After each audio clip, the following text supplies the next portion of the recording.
Hello and welcome to glennzb TV for Tuesday, the show that puts glennzb into your virtual headset. Yes, I'm bringing New Zealand to the world, and the world to New Zealand. And with regards, I think because the slogan was, let's do this.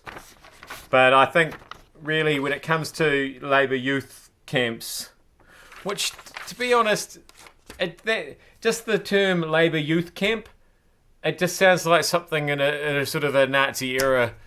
That sounds dodgy in itself. But anyway, that aside, but that should really be their motto there, I think, is let's not do anything there.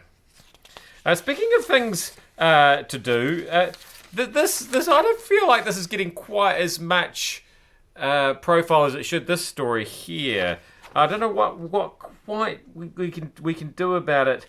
The ethnic communities and building minister, Jenny Salisa, is extremely disappointed at the extent of her own spending. So this is on the back of what we were talking about with Shane Jones, who had managed to outspend even the Prime Minister with his expenses. Now, I mean, for a start, I didn't even realise there was something called an ethnic communities minister. I mean, I don't really have a problem with that, but she's obviously not the most high-profile minister out there. However, her spending has nearly doubled what the Prime Minister has spent since the start of October.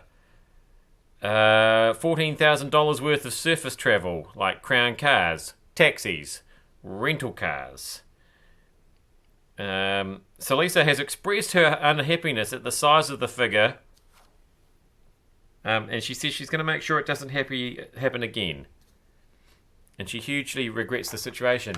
Gee, what can she do? What could she possibly do? Maybe not take so many taxis to places? Why is it that MPs lose the ability to drive once they become MPs? I don't quite understand why that is. And speaking of driving, see how one story just leads into another today?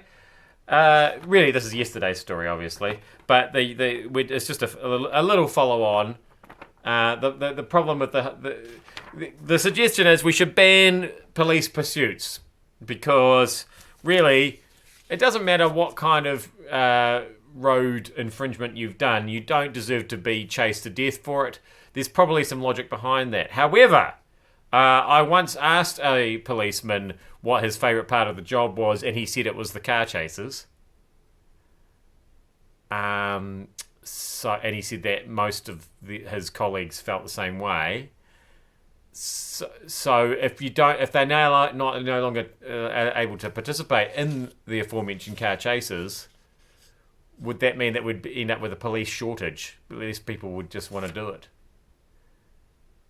I feel that's an issue, and that's a separate issue if that is in fact why policemen start being policemen. Finally, we're all out of whack, apparently, when it comes to wacky-backy and meth.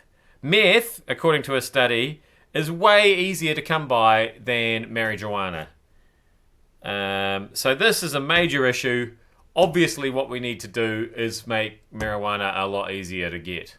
Is that what they're getting at? I presume that's the point of that story. I am glennzb. Thank you so much for having me in your virtual headset. I'll see you back here again tomorrow.